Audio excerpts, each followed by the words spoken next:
بسم اللہ الرحمن الرحیم۔ السلام علیکم۔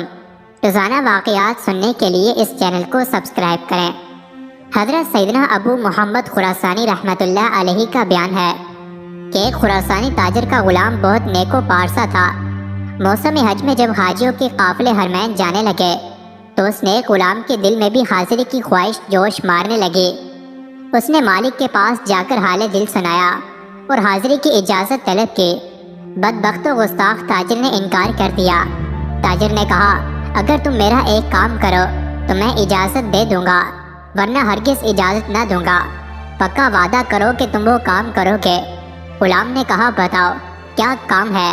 بدبخت تاجر بولا، جب روزہ رسول صلی اللہ علیہ وسلم پر جاؤ تو وہاں جا کر یہ کہنا، اے اللہ کے رسول صلی اللہ علیہ وسلم، میرے آقا نے یہ پیغام بھجوایا ہے کہ میں آپ کے دونوں دوستوں حضرت ابو بکر صدیق اور حضرت عمر فاروق رضی اللہ عنہ سے بیزار ہوں۔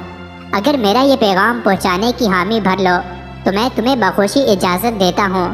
غلام کا بیان ہے کہ اپنے بدبخت مالک کی یہ گستاخانہ باتیں سن کر میں بہت غمگین ہو گیا۔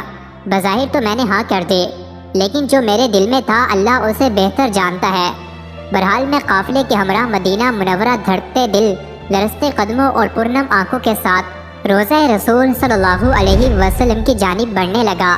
قبر انور پر پہنچ کر میں نے سلام عرض کیا، پھر امیر المومنین حضرت سیدنا ابو بکر صدیق رضی اللہ عنہ اور امیر المومنین حضرت سیدنا عمر فاروق رضی اللہ عنہ کی بارگاہ میں سلام عرض کیا۔ مجھے اپنے بدبخت و گستاخ مالک کا پیغام بد حضور صلی اللہ علیہ وسلم کی بارگاہ میں پہنچانے سے بہت شرم آ رہی تھی، لہٰذا میں باز رہا اور مسجد نبوی میں حضور صلی اللہ علیہ وسلم کے قدمین شریف میں سو گیا۔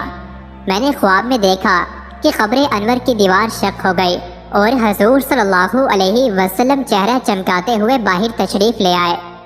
آپ صلی اللہ علیہ وسلم نے سبز لباس زیب تن کیا ہوا تھا اور جس میں عطر سے مشک کی خوشبو آ رہی تھی۔ سارا ماحول مشکبار ہو گیا۔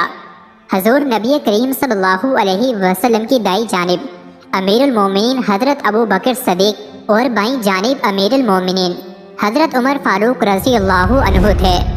حضور صلی اللہ علیہ وسلم کے اتباع میں انہوں نے بھی سبز لباس پہنا ہوا تھا۔ آپ نے میری طرف متوجہ ہو کر ارشاد فرمایا، اے عقل مند شخص، تو نے اپنے مالک کا پیغام ہم تک کیوں نہیں پہنچایا؟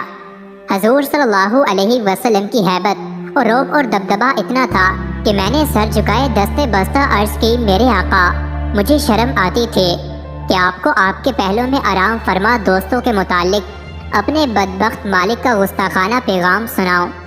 آپ صلی اللہ علیہ وسلم نے ارشاد فرمایا، اے خوش بخت، انشاءاللہ عز و جل تو حج کرنے کے بعد بخیر و عافیت خراسان واپس جائے گا۔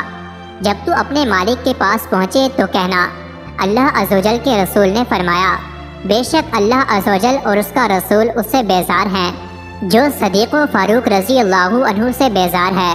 پھر فرمایا، جان لے جب تو وہاں پہنچے گا تو چوتھے دن وہ مر جائے گا، مرنے سے پہلے اس کے منہ سے پیپ و خون نکلے گا۔ کیا تو سمجھ گیا؟ میں نے عرض کی، میرے آقا، میں خوب سمجھ گیا۔ پھر آقا صلی اللہ علیہ وسلم واپس تشریف لے گئے اور میں بیدار ہو گیا۔ پھر میں نے حج کیا اور واپس خراسان آ گیا۔ میرے بدبخت مالک نے 2 دن تک مجھ سے کوئی بات نہ کی۔ تیسرے دن پوچھنے لگا، میرا پیغام پہنچایا یا نہیں؟ میں نے کہا، میں نے تمہارا کام پورا کر دیا۔ کہا، وہاں سے کیا جواب ملا؟ میں نے کہا، اگر وہاں سے ملا ہوا پیغام نہ سنو تو تمہارے لیے بہتر ہے۔ کہنے لگا، نہیں، مجھے بتاؤ تمہارے ساتھ کیا واقعہ پیش آیا۔ میں نے واقعہ سنانا شروع کیا۔ جب میں نے یہ بتایا کہ رسول اللہ صلی اللہ علیہ وسلم نے فرمایا، اپنے مالک سے کہہ دینا کہ اللہ اور رسول اللہ صلی اللہ علیہ وسلم اس سے بیزار ہیں جو میرے دونوں دوستوں صدیق و فاروق رضی اللہ عنہ سے بیزار ہے، تو میری بات سن کر وہ بدبخت و نامراد قہقہے مار کر ہنسنے لگا۔ پھر اس طرح بکواس کی، ہم ان سے بیزار ہیں اور وہ ہم سے بیزار ہو گئے، اب ہم سکون سے رہیں گے۔ اس بدبخت کی یہ بات سن کر میں نے دل میں کہا، اے اللہ عز و جل کے دشمن، جلد ہی تو اپنے انجام کو پہنچنے والا ہے۔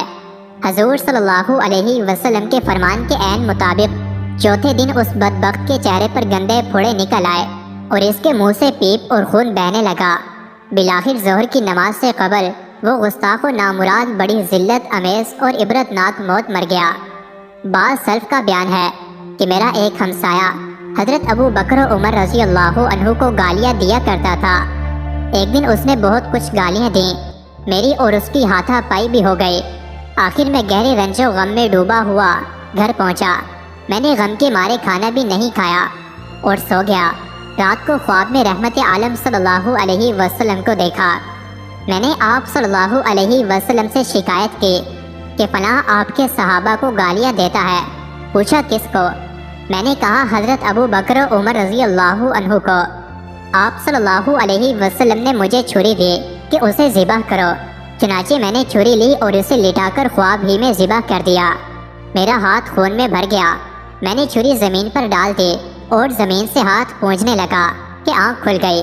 سنا تو اس کے گھر سے رونے کی آواز آ رہی تھی۔ میں نے پوچھا یہ کیسی چیخ و پکار ہے؟ لوگ بولے فلاں شخص اچانک مر گیا۔ صبح کو میں نے آ کر اسے دیکھا تو ذبح کی جگہ نشان موجود تھا۔ مزید ایسی ہی ویڈیوز کے لیے چینل کو ضرور سبسکرائب کریں۔